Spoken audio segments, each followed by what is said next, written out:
everyone, I'm Kristen Cade and I'm going to talk to you about eco-friendly options for makeup artists while also following the best practices for infection control.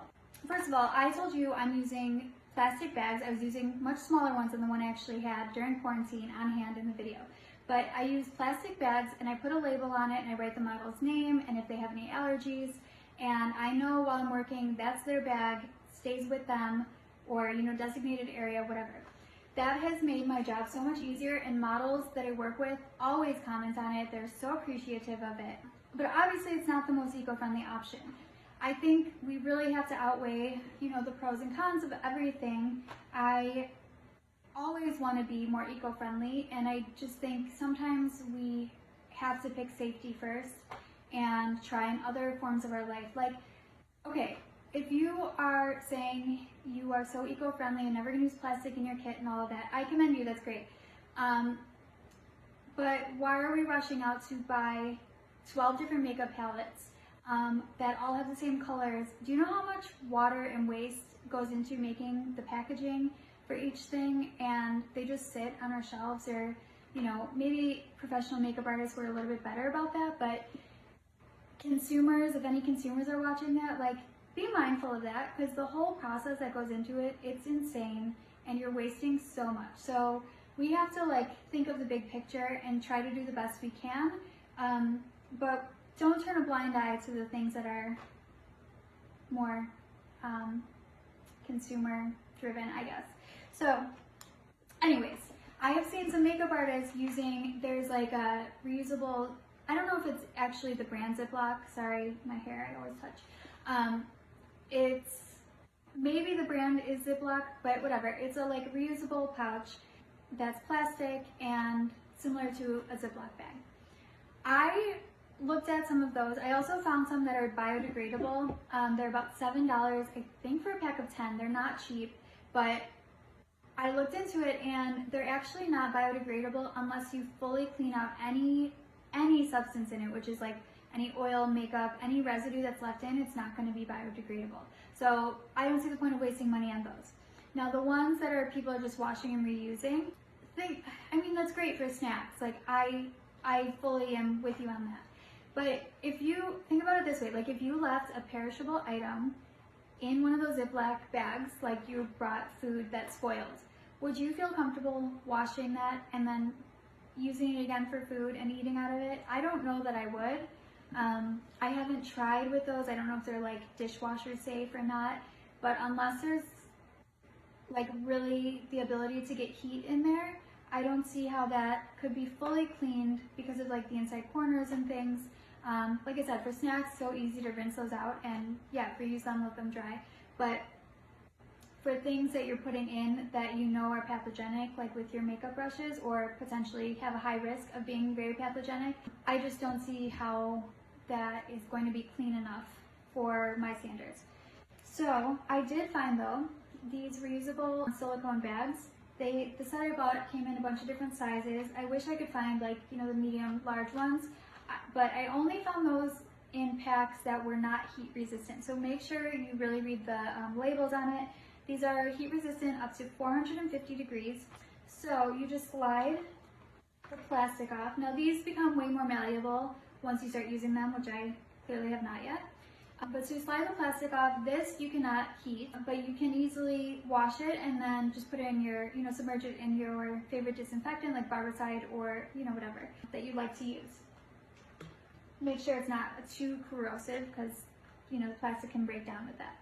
But these are nice, so just try to clean this out. Soap and water first. I would put them inside out, and then I'm going to put them in the boiling water and let them boil for a little bit. Then I let it cool, dry, and then can reuse them. I've also seen people using smaller canisters in their traditional brush bags. I see some potential problems with that because if you're reusing, like I said, I put the label on for each model. I ask them their name. I ask them if they have any allergies, and I'll write that on. These you might even be able to get markers and put it on, and then they'll just wash off. See about that. Anyways, for the canisters, you're gonna leave adhesive on there, right? And if you're reusing that, unless you have the labels that you can just wipe off with alcohol, some of them do have that, I would consider using those so you don't have the leftover adhesive, because then every time you're touching it, you're grabbing those germs onto it and keeping them there. So you can't really clean it that well. But it's still a better solution than not doing anything. But I do see some risks with that. Now, other options for being eco-friendly, dropping all my stuff. I showed you guys these already. These are my favorite brush set from Disposable set, from Qoxmedix, because they're all bamboo, so much more eco-friendly than using, you know, the plastic cheap ones all the time. Now, I do use a lot of plastic disposables as well. These are from Qoxmedix. I repurpose them into the spice jar, so it'll be, you know, less risk of cross-contamination by using this versus in the traditional packaging. But look at this. So this is, you know, synthetic fibers. So this is actually going to be really easy for me to clean. So I can probably reuse one of these a couple of times. Now, if you're using this for lips, you can use it for eyeliner, you can use it for brows. Make sure you're just not like cross-contaminating each thing, and then you can put them somewhere and you can see, trial and error, see if it like falls apart when it's actually comes down to cleaning it. Then obviously, you know, that's not going to work. But if you start off with a better quality disposable on the front end, it's going to be much cheaper because you can probably get a couple of uses, and you're not going to, even if you don't get more uses, you're going to pick up the product better and have to use less of them. So the cost per product is a little bit higher, but you're going to use less and just get a better application overall. So you're saving time too. Okay, this is the brand I'm talking about, Qoxmedix. So I also got these from them. Sorry, the light is flashing on it. This brush set I think was $4, at most $5, but I think it was $4, which is so crazy to me because it's actually really good quality. Now obviously they're synthetic, but now they also don't have a label on them. So I want to say that Qoxmedix does do where if you want to put your own label or writing, I think they have that as an option.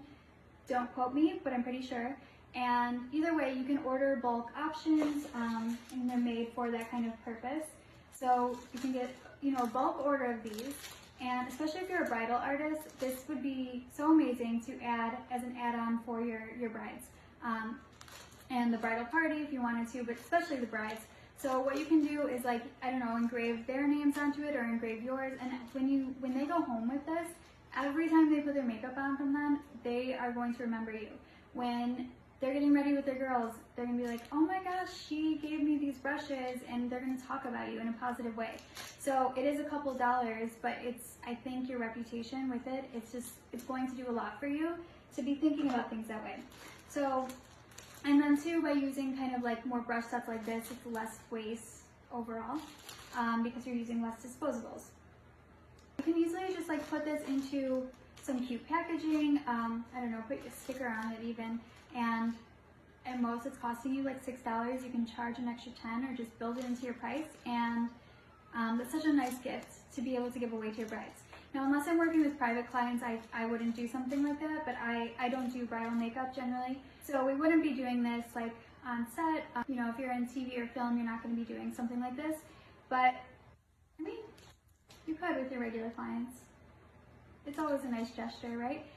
But it's a good way for branding. It saves the world a little bit, makes you much safer, you're working smarter, and people are going to talk about it in a positive way. So I hope this helps you feel a little less overwhelmed, and reach out if you have questions or more things we want to talk about. I'm all for problem solving these things. I literally just slow down what you think you do, slow down your routine, and think about it. Like, we know all the answers, you guys. It's like all this stuff is being sold to us and whatever. Just don't get overwhelmed, slow down, relax, think about it, and think what's going to work best for you and also for the safety of your clients and everyone else around you.